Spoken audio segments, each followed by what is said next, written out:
Welcome to Washington Today on C-SPAN Radio for Wednesday, March 6, 2024. Former South Carolina Governor Nikki Haley ends her campaign for the Republican presidential nomination after losing almost every Super Tuesday state primary and caucus to rival candidate Donald Trump.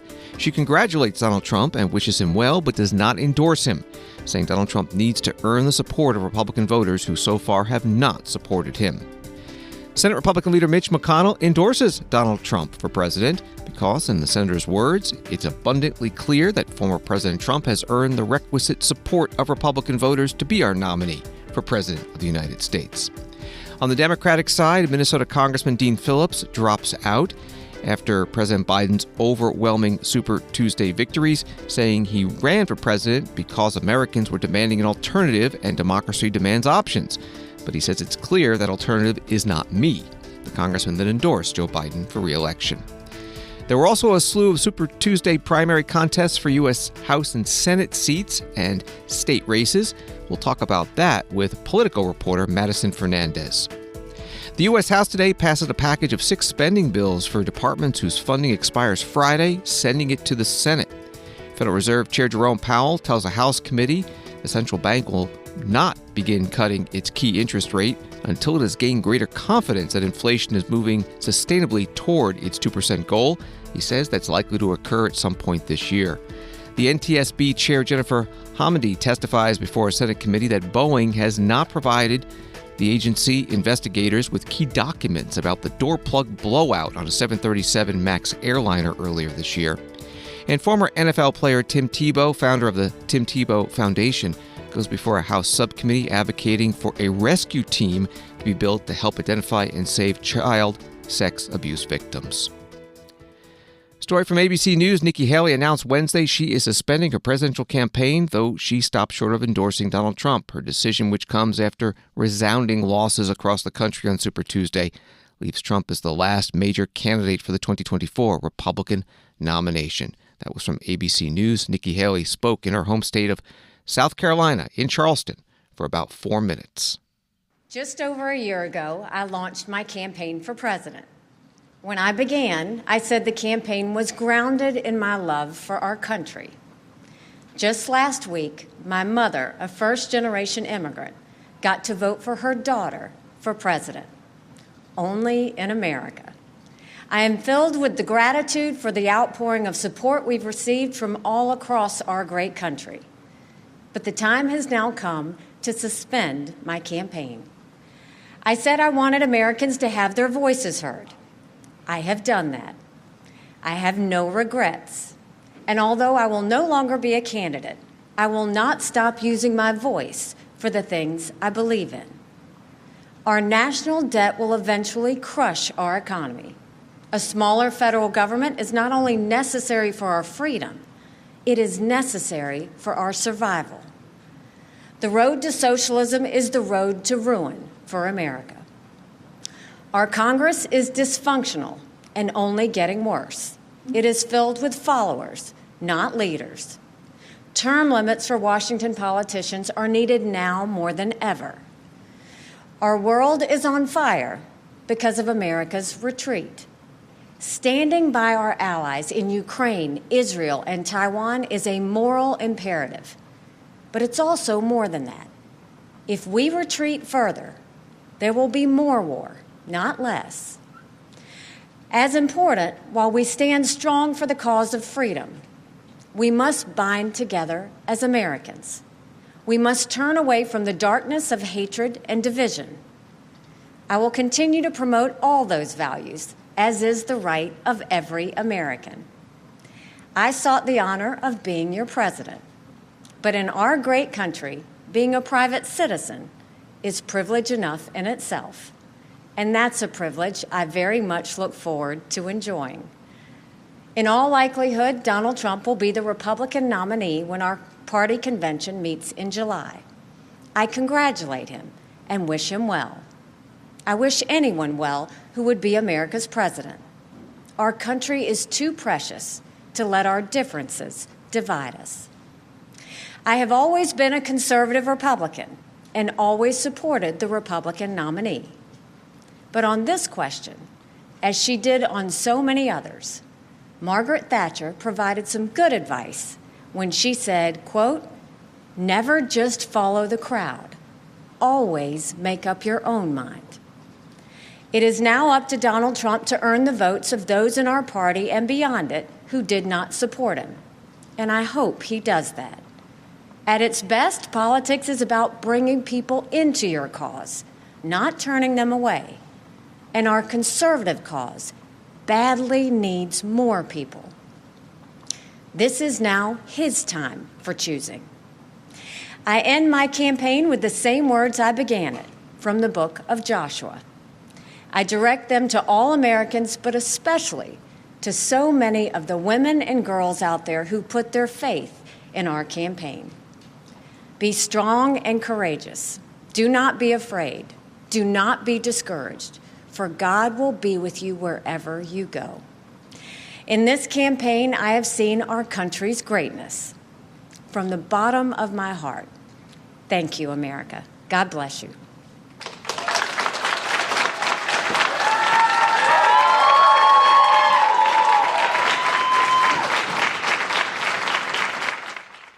Nikki Haley in Charleston, South Carolina, suspending her presidential campaign. Associated Press writes about the Super Tuesday primaries and caucuses in 15 states and one U.S. territory.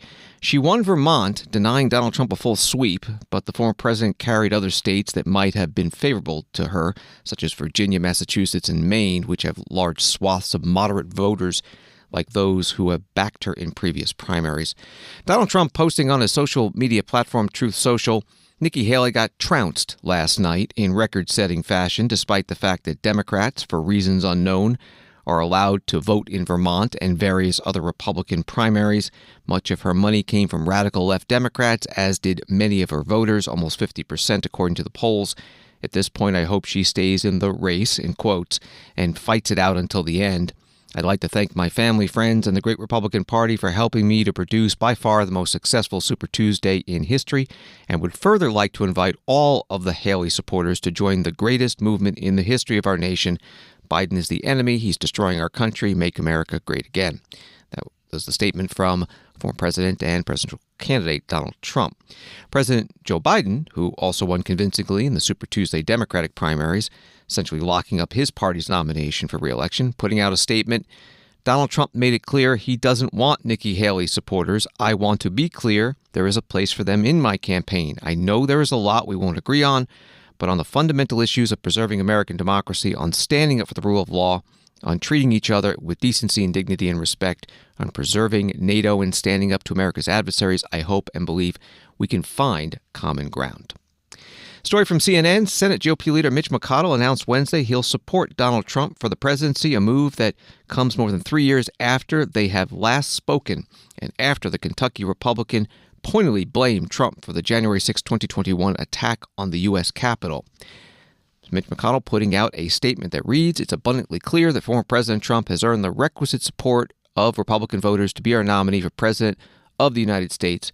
It should come as no surprise that as nominee, he will have my support." Mitch McConnell answered a question about this at a news conference. How do you reconcile your Trump endorsement with the fact that you called him practically and morally responsible for January 6th and the fact that he insulted you and your wife repeatedly?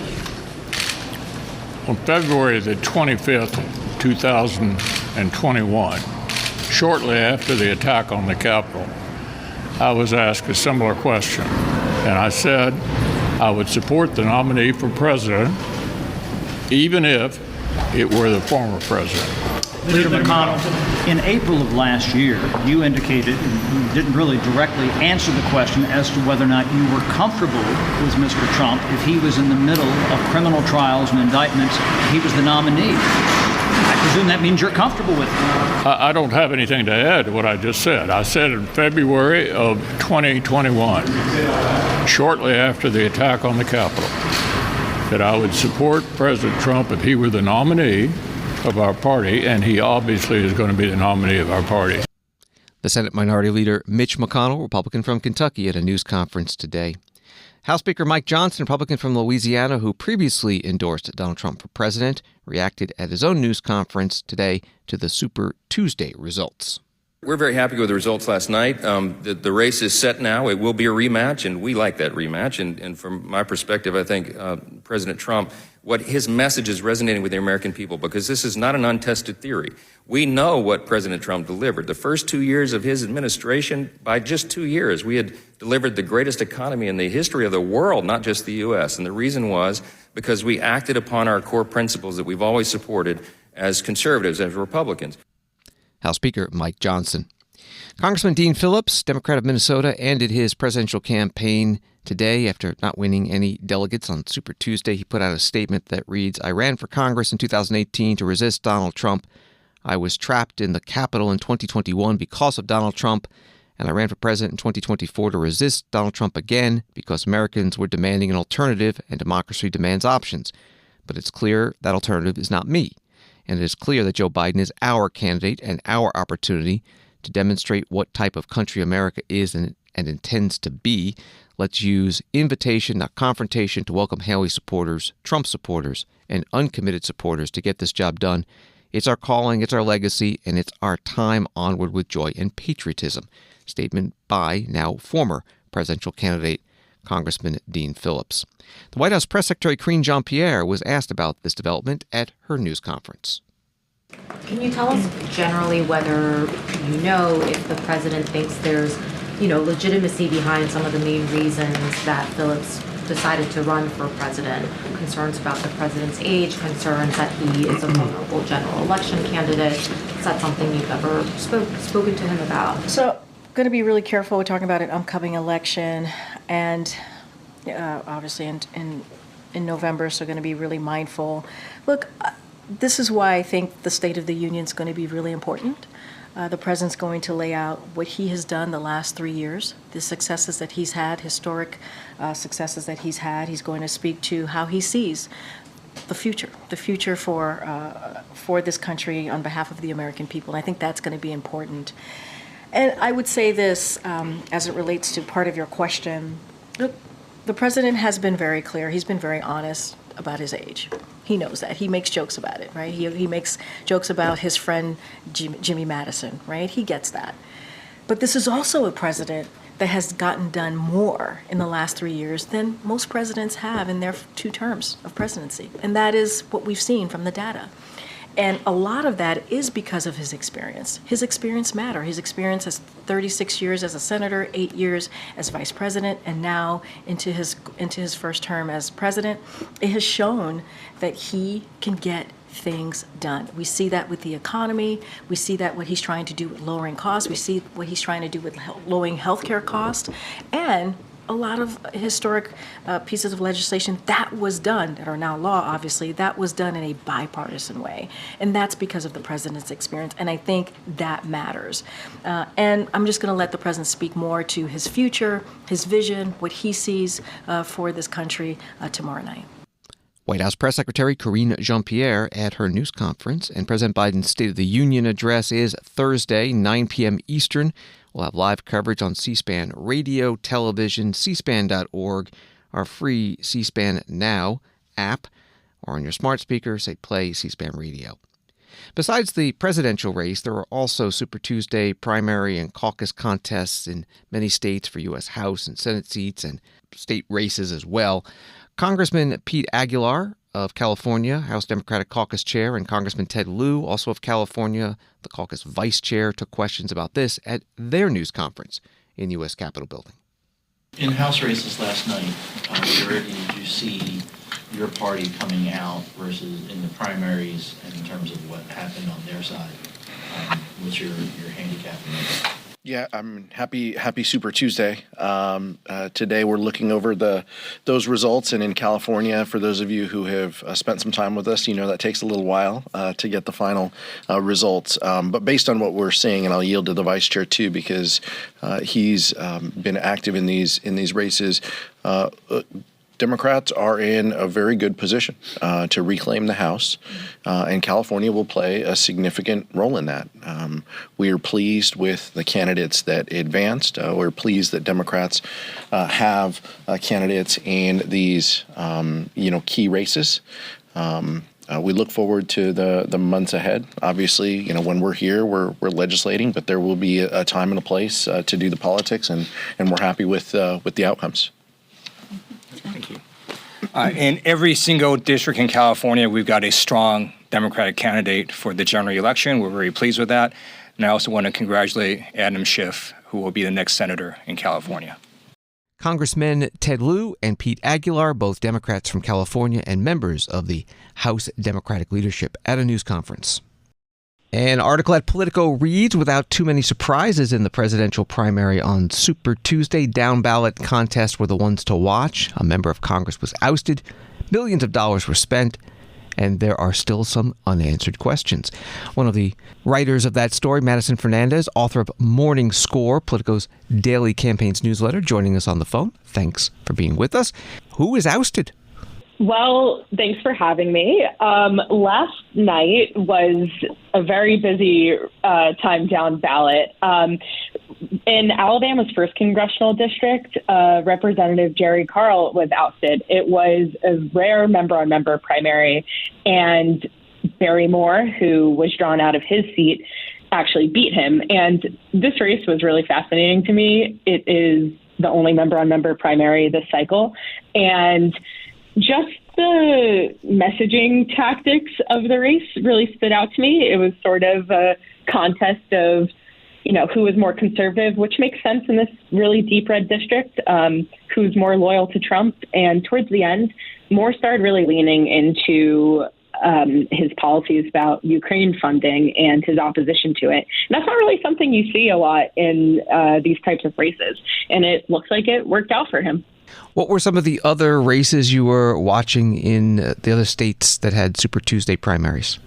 Yeah, so the big one was in California, the California Senate race. Representative Adam Schiff did make it through to the general election, and he raised a ton of money, spent a ton of money, and one of his strategies was to elevate the Republican Steve Garvey so he has an easier time in the general election, because if he was facing off against another Democrat, a.k.a. his fellow Representative Katie Porter, he would have had a hard time. And it paid off. So he is facing a Republican in the general, and he is very favored to be the newest senator later this year. Any other states catch your eye?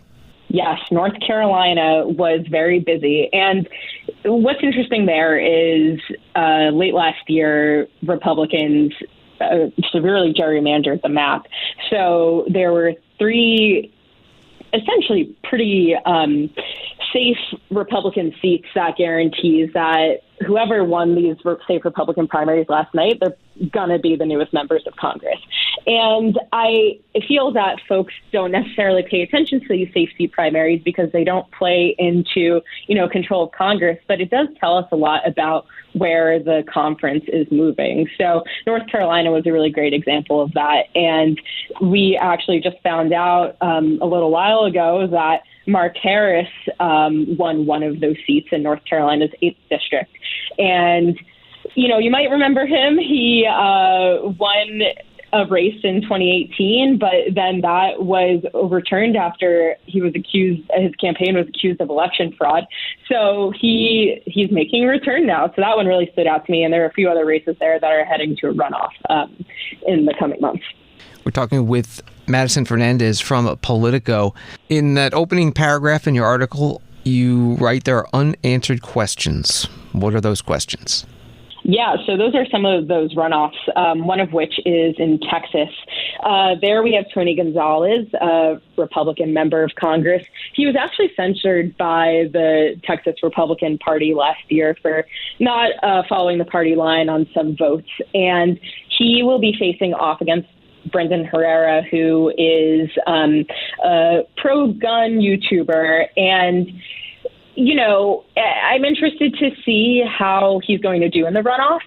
In this primary, he only earned 45% of support. And, when there's not another candidate in the race, I'm interested to see if they're going to back Gonzalez or if they're going to go to his opponent. And the other interesting thing there is the third opponent who did not make it into the runoff, Julie Clark. She actually pushed for his censure last year, and she ended up not making it. 15 states voting on Super Tuesday. Looking at all the races that you have been covering, what are the trends, if any, that might tell us what might happen in the November general election? I think a really good example is North Carolina's 1st District. That is the only battleground seat in North Carolina after Republican gerrymandering. And Republicans tried really hard to pick their candidate and make sure that they didn't run into the same candidate quality problems that they had in the midterms. So they spent against Sandy Smith, who they saw as a vulnerable candidate, and they were successful. So now Lori Buckout is going to be facing Don Davis in the general election. And I think that just goes to show that Republicans are being really considerate about the types of people that they are nominating, especially in these swing seats, because they want to hold control of Congress. And finally, that was going to be my last question. Is there any trend that points to which party will control the House and the Senate after the general election? I think it's far too early to tell. There's a ton of more down ballot races coming up. Madison Fernandez, author of Morning Score, which is Politico's daily campaigns newsletter, and she's on X at MadFernandez616. Thank you very much. Thank you. The U.S. House today passed a package of 6 fiscal year 2024 spending bills, $467 billion, covering agriculture, commerce, justice, science, energy and water, interior, military construction, veteran affairs, and transportation, housing and urban development. Authorized current funding for these departments and programs expires on Friday. The bill was brought up under a procedure called suspension of the rules, which suspends the regular House rules and uses expedited rules, including no amendments allowed, shorter debate time, and the bill needs a 2/3 vote to pass, and it did get that. The final vote was 339 to 85, sending the bill to the Senate. Starting off the House floor debate, Kay Granger, Republican of Texas, Appropriations Committee Chair, in favor. And then you'll hear Mark Takano, Democrat from California, the Veterans Affairs Committee ranking member, opposed. Mr. Speaker, I rise today in support of this 6-bill appropriation package. I'm glad we are here to consider full-year bills, and I want to thank everyone who participated in this process. With the odds stacked against us, House Republicans made progress in how we fund the government. We drafted the most conservative bills in history. Members submitted over 1,000 amendments. We considered House bills individually on the floor, and we avoided a massive omnibus measure. In total, we increased defense funding and made target cuts. We also maintained our legacy under my colleagues on the other side of the aisle want to remove. Overall, this bill honors our commitment to our veterans, strengthens our energy security, hold agencies accountable, support our farmers and ranchers, and makes our transportation system safer. I urge my colleagues to support this bill, and I reserve the balance of my time. Gentlelady from Texas reserves. Gentleman from California is recognized. Thank you, Mr. Speaker. It is regrettable that I must rise in opposition to the measure before us. I'm anguished over it for one simple reason. Veterans' lives are on the line. I have the greatest respect for my colleague, the ranking member of the Appropriations Committee, and I know it was a difficult road to get to this point. And I also appreciate the work of our Democratic leader to try and find consensus. There are many good things in this bill, things that will benefit everyday Americans. But as ranking member of the House Veterans Affairs Committee, this bill comes at the expense of our most vulnerable veterans, and therefore I cannot support it. However, I want to be clear that I am not asking my colleagues to oppose the bill. Congressman Mark Takano, Democrat from California, and before that, Kay Granger, Republican from Texas, on the House floor. On why he's opposing the bill, Military.com has an article. Veterans appointed a financial manager to the Department of Veterans Affairs won't automatically be barred from buying guns under must-pass legislation to fund the VA that Congress is expected to approve this week. The legislation would bar the VA from reporting veterans who are found incapable of managing their own finances to the FBI's National Background Check database without first getting a judge's consent. Congresswoman Rosa DeLauro, Democrat from Connecticut, ranking member on the Appropriations Committee, spoke in favor of this bill. In a divided country, I am pleased that Democrats and Republicans in the House and in the Senate united and produced this legislation to make government work for the people. Democrats are doing what we always do, put people over politics, follow the law, and reach a bipartisan compromise to grow the middle class and to deliver for the American people. This bill includes $1 billion to fully fund the Women, Infants, and Children program. It prevents 5 million people from losing their housing. It increases our investments in our infrastructure and creates jobs. It restores funding for rail and transit systems. These funding bills, the product of bipartisan negotiations, help keep our communities safe and healthy. We are keeping government open, protecting the people in need, and moving our country forward. This legislation does not have everything either side may have wanted, but I am pleased that many of the extreme cuts and policies proposed by House Republicans were excluded. House Democrats rejected outright their archaic restriction on women's reproductive health care. I am proud that this bill protects the progress we previously made to reverse underinvestment in domestic programs that empower and protect middle-class families. To help Americans contending with an elevated cost of living, this bill fights inflation. It fully supports key lifelines such as food assistance, ensuring people in this great country of ours do not go hungry. I urge swift passage of this package, and I look forward to finalizing and passing the remaining 2024 funding bills in due time. Congresswoman Rosa DeLauro, Democrat from Connecticut and ranking member on the Appropriations Committee, today on the House floor on this $6 spending bill package for fiscal year 2024 ahead of Friday's deadline. If it doesn't pass the House and Senate and signed into law by the president, there could be a partial government shutdown. The House Freedom Caucus put out a statement about this package that reads, even in the face of $34.4 trillion in national debt, the omnibus will bust the bipartisan spending cap signed into law less than a year ago and is loaded with hundreds of pages of earmarks worth billions. Despite giving Democrats higher spending levels, the omnibus text released so far punts on nearly every single Republican policy priority.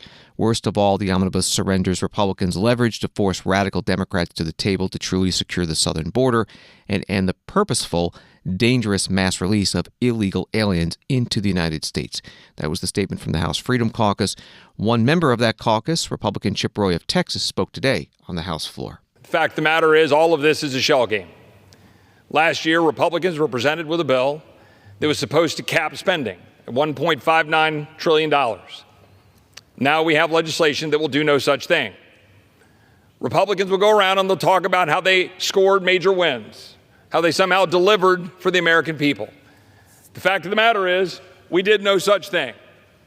We signed up for caps at $1.59 trillion. We could have had $1.56 trillion if we would have passed a CR this year that would have triggered the caps. Limit safe growth that we passed was $1.471 trillion, but we're not doing that. We're going to blow the lid off of caps at $1.66 trillion. That's what we're actually going to do. While my Republican colleagues are going to run around and say that they somehow delivered cuts by saying $24 billion of cuts off of a CR that not one member of this body could come down to the floor and explain. And I would take that challenge. If any member of the body can come down and explain to the American people in terms that they can understand, explain it, exactly what the cuts look like. Because what you'll get are things like, oh, we cut 7% out of the FBI.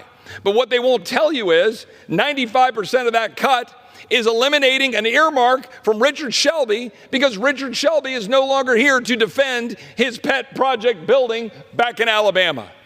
And they're going to say, oh, look, we're cutting the Department of Justice and the FBI. But the truth of the matter is, we didn't get any of the major wins that we worked all last year to get. All of these things, like defunding the sanctuary cities, refusing to report criminal aliens, gone. All of these measures are not in the bill. I rise in opposition to this legislation. I hope my Republican colleagues will oppose it. We deserve to deliver for the American people the way we said we would, to cut spending and secure the border of the United States. Congressman Chip Roy, Republican from Texas, on the House floor today. The House passed this bill by a vote of 339 to 85, more than the two-thirds needed under the rules that they were using. On the yes side, 207 Democrats and 132 Republicans. On the no side, 83 Republicans and 2 Democrats. Maxwell Frost of Florida and Mark Takano of California. The bill now heads to the Senate, and Friday is the deadline to pass the bill to avoid a partial government shutdown for the departments funded by this 6-bill package. Story from the Hill, a bipartisan group of House lawmakers is amplifying its calls for Speaker Mike Johnson to stage a vote on legislation linking foreign military aid with domestic border security, framing that combination as the only recipe for getting Ukraine assistance through a deeply divided Congress. Congressman Brian Fitzpatrick, Republican of Pennsylvania, the lead sponsor of the legislation, said he's working directly with Johnson's office to get the package to the House floor through regular channels. But if the Speaker refuses to comply, then the bill's supporters will begin the process of gathering signatures, beginning as early as this week, on a procedural tool known as a discharge petition to force the bill to the floor. That was from thehill.com. Congressman Fitzpatrick spoke at a news conference today with the Republican and Democratic co-sponsors of the bill. The bill provides $66 billion for Ukraine, Israel, and Taiwan, along with U.S. border security provisions. We are working with the Speaker, with the Minority Leader. I've spoken personally to both of them about what our intentions are here. And this is a vehicle, number one, that will provide them with a framework on where the points of intersection are, where Democrats and Republicans can agree on a center-out type solution on two-time sensitive existential matters. And second is the vehicle. So to be clear, the discharge that I filed is putting a clock on a time-sensitive matter. That is all this is. That if the House cannot come to a consensus on a bill to be put on the floor, the alternative can't be that Ukraine fails and our border remains open. We can't allow that to happen. So this is not a workaround of anyone or any post. This is a pressure point to try to apply pressure to force something to the floor. And as far as the vehicle goes, to be clear, this is a bare bones version of where the points of intersection between Democrats and Republicans are. This will not be the final bill text. We have committed to an open amendment process should this come to the floor consensually. If it has to be forced to the floor, obviously it won't be an open amendment process. What we will do is we will have a agreed upon AINS, an amendment in the nature of a substitute, that will encompass where this group, the initial supporters of this bill, feel encapsulates everything. For example, it'll have to include humanitarian aid. A lot of our Democrat colleagues have put a premium on that. As far as the Republican conference, if we're providing expulsion authority to the Border Patrol, there's going to have to be funding that goes with that to make sure that they have the resources they need. So you're going to see a lot of give and take when it comes to that. But the bottom line is this, and you heard all my colleagues talk about it. Not a single person that I'm aware of ran for Congress saying they don't want to do things. They want to just contribute to the gridlock. That is not what we believe in. We believe in getting things done. We have to answer to our constituents. Our constituents are growing very anxious. I can tell you from my standpoint, people ask me every day about the border and about Ukraine and about Taiwan and about Israel. Congressman Brian Fitzpatrick, Republican from Pennsylvania, at a news conference with Republican and Democratic co-sponsors of this bill that was introduced after another bill providing $95 billion for Ukraine, Israel, and Taiwan with no U.S. border security provisions passed the Senate, but Speaker Mike Johnson has not brought it up to the House floor for a vote. From BBC News, a story: 2 crew members have been killed in a Houthi missile strike on a cargo ship off southern Yemen, U.S. officials say. The first deaths the group's attacks on merchant vessels have caused. The Barbados-flagged True Confidence had been abandoned and was drifting with a fire on board, managers said. The Houthis say their attacks are to support the Palestinians in the war between Israel and Hamas in Gaza. Some reaction to this from the U.S. State Department spokesperson Matthew Miller. I think that it was sadly inevitable. The Houthis have continued to launch these reckless attacks with no regard for the well-being of innocent civilians who are transiting through the Red Sea. And now they have unfortunately and tragically killed innocent civilians. And so the United States will continue to hold the Houthis accountable for their attacks, which have not just disrupted international commerce, not just disrupted the freedom of navigation in international waters, and not just endangered seafarers, but now tragically killed a number of them. So we will continue to hold them accountable, and we call on governments around the world to do the same. U.S. State Department spokesperson Matthew Miller at his news conference. A story from Reuters: talks on a ceasefire and hostage exchange between Israel and Hamas militants were at an impasse on Wednesday as the humanitarian crisis in Hamas-run Gaza deepened and a cargo vessel was ablaze after a Houthi attack in the Red Sea. Negotiators from the Palestinian militants, Qatar, and Egypt, but not Israel, are trying to secure a 40-day ceasefire in time for the Muslim fasting month of Ramadan, which begins early next week. That was from Reuters. Washington Today continues in a moment. Hi, it's Nate from C-SPAN. Imagine, 45 years ago, when there were just a handful of television networks, C-SPAN first went on the air, bringing an unfiltered view of government directly to America's living rooms. No spin, no commentary, just pure democracy in action. And it's Shannon from C-SPAN. It was a bold experiment. We finally had a front row seat to Congress, the White House, and the campaign trail, all without government funding. As we celebrate 45 years and a legacy of unfiltered access, we ask for your support of a donation in honor of over 4 decades of service. Your gift, no matter how big or small, will help maintain this vital resource for access to the democratic process. You can help ensure another 45 years of witnessing history unfold and empowering citizens to be informed and engaged in the political process. Visit cspan.org/donate today and join our 45th anniversary campaign. Thank you for supporting C-SPAN, your unfiltered view of government. Visit cspan.org/donate today to make your gift of support. Thank you. Welcome back to Washington Today, available as a podcast on the free C-SPAN Now mobile app and wherever you find your podcasts. From the Wall Street Journal, brisk inflation and hiring data in January haven't altered the Federal Reserve's expectation that it will be appropriate to cut interest rates later this year, but Chair Jerome Powell said officials want more evidence that inflation is slowing. Rate cuts won't be warranted until officials have, quote, gained greater confidence that inflation is moving suitably toward the central bank's 2% goal, Powell told the House Financial Services Committee on Wednesday during the start of 2 days of testimony on Capitol Hill. That was from the Wall Street Journal. Here is the Fed chair questioned by the committee chair, Patrick McHenry, Republican from North Carolina.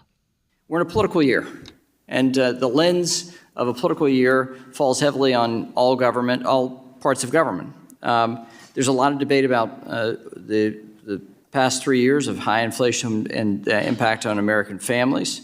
And now that inflation is receding, there's been a great deal of speculation about when the Fed would cut rates. Some say that it's going to be a lot of rate cutting this year.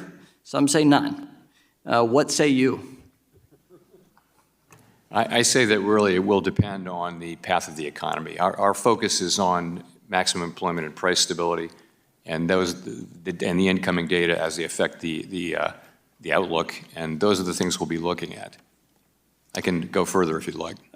So at what point will the Fed be forced to cut rates? What does the data, what kind of data would you point to, and do you have any updates there? What we've said is that the committee would like to see more data that confirm and make us more confident that inflation is moving sustainably down to 2%.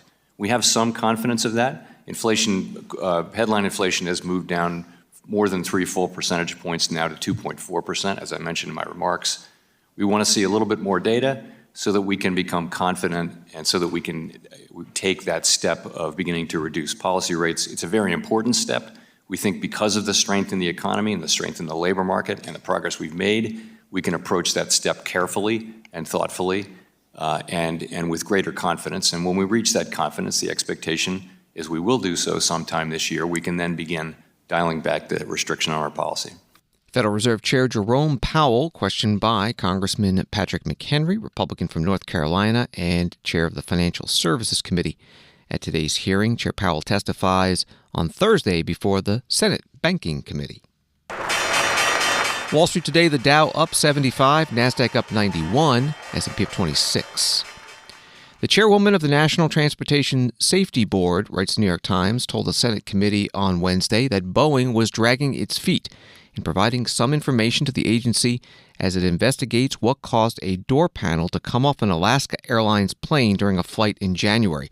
The official, Jennifer Homendy, told the Senate Commerce Committee that her agency had requested any documentation that exists regarding the opening and closing of the panel, known as a door plug, at Boeing's factory in Renton, Washington. Ms. Homendy said the safety board had also requested the names of certain workers at the factory. That was from the New York Times. Here's part of this hearing. Questions from Senator Ted Cruz of Texas, ranking Republican. I am deeply concerned about potential safety issues with the Boeing 737 MAX 9. It is essential that the NTSB's investigation get to the bottom of this and identify any safety issues and potential solutions. To that end, it is equally important that the parties to the investigation cooperate fully with the NTSB, with Congress, and others investigating the incident. Madam Chair, how cooperative have the parties to the investigation been with the NTSB, and have you gotten timely access to the documents, the information, and the witnesses you need? There are a number of parties to the investigation. Some parties have been very cooperative. For example, the Federal Aviation Administration.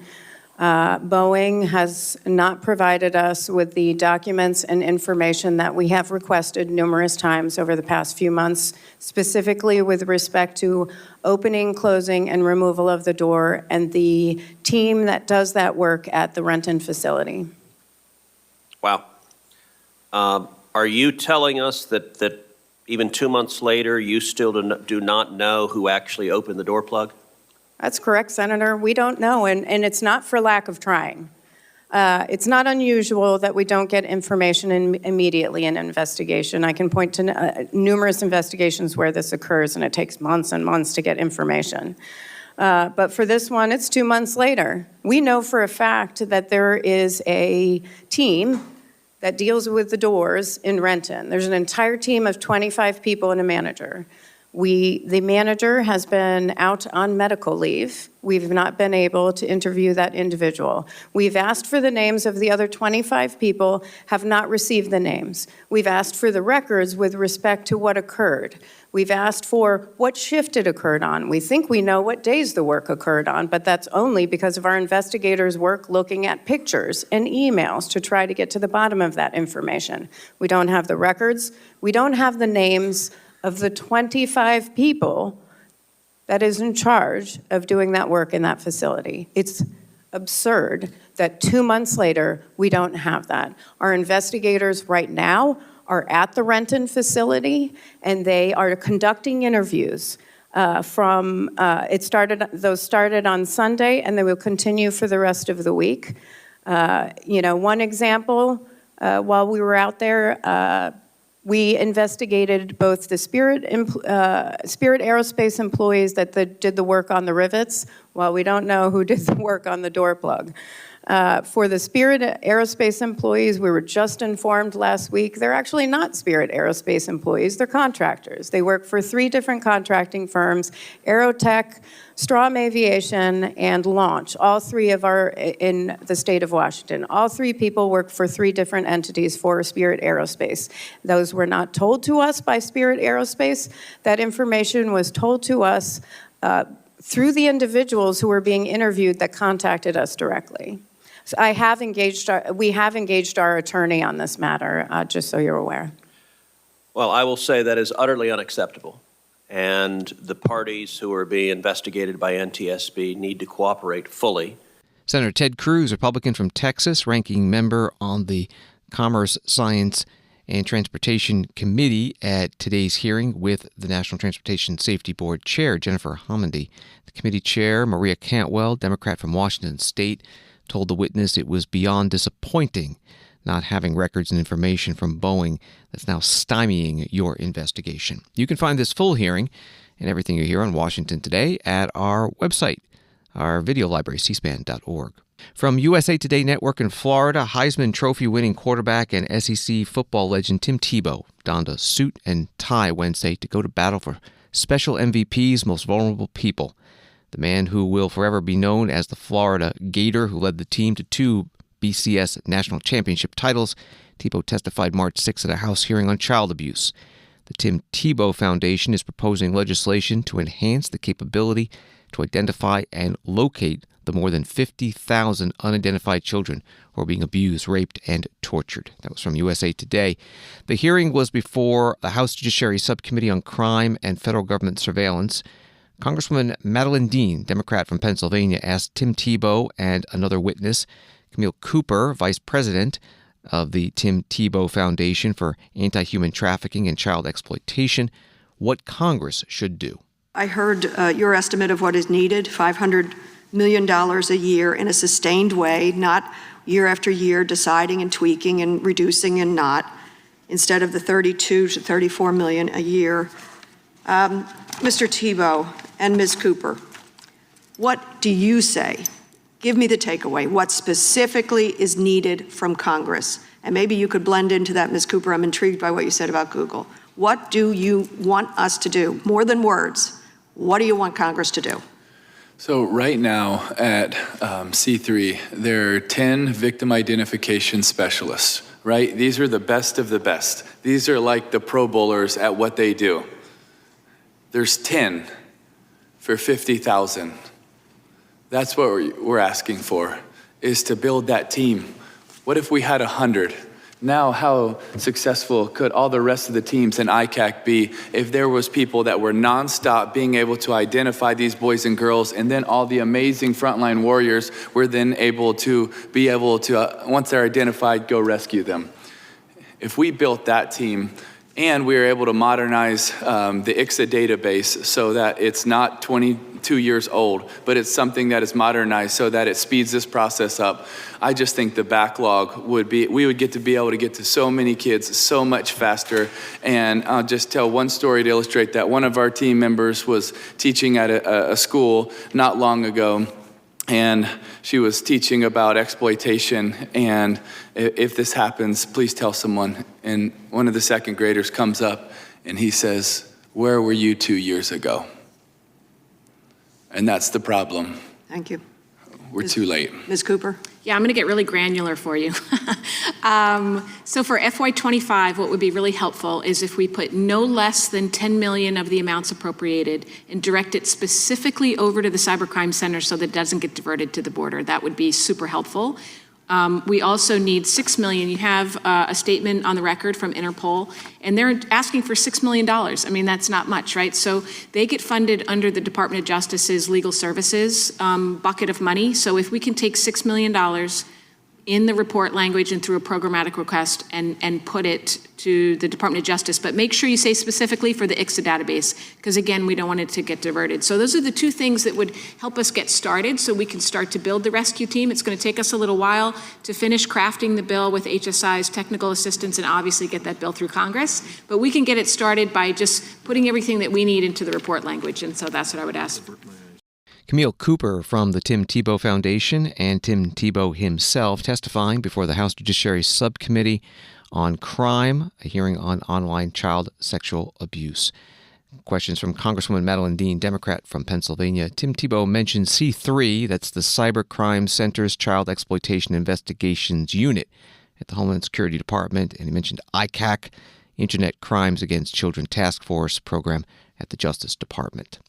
And finally, on Washington Today, a bit more about the Super Tuesday presidential primaries and caucuses. A USA Today article begins a small but shocking upset in the race for the Democratic presidential nominee through the eyes of the nation on an island territory on Super Tuesday.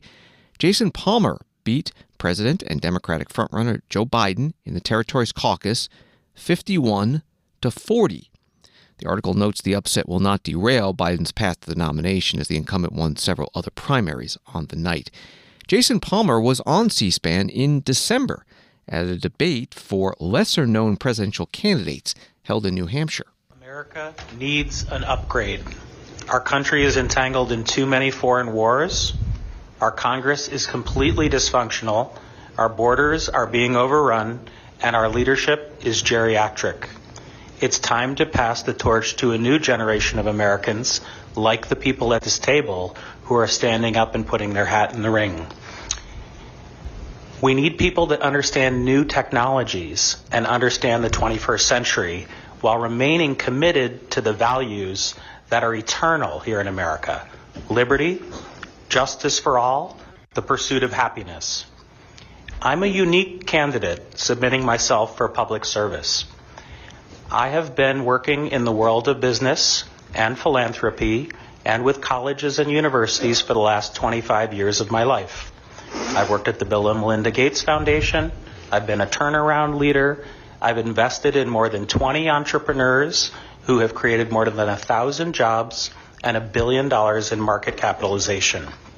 We need someone who actually knows how to fix things and bring solutions to this country. That's what I've done over the course of my life. Democratic presidential candidate Jason Palmer at a debate in New Hampshire in December. Yesterday, Jason Palmer beat President Joe Biden in the Democratic presidential caucus in American Samoa, the U.S. island territory with about 50,000 people, 2,500 miles south of Hawaii. Jason Palmer told CNN today that he did not visit American Samoa in person, but did several virtual town hall meetings. Thanks for listening to Washington Today. Subscribe to C-SPAN's free evening newsletter word for word, and you'll get the stories making headlines in Washington, D.C. sent to your inbox every day. Sign up at cspan.org/connect. Have a good night.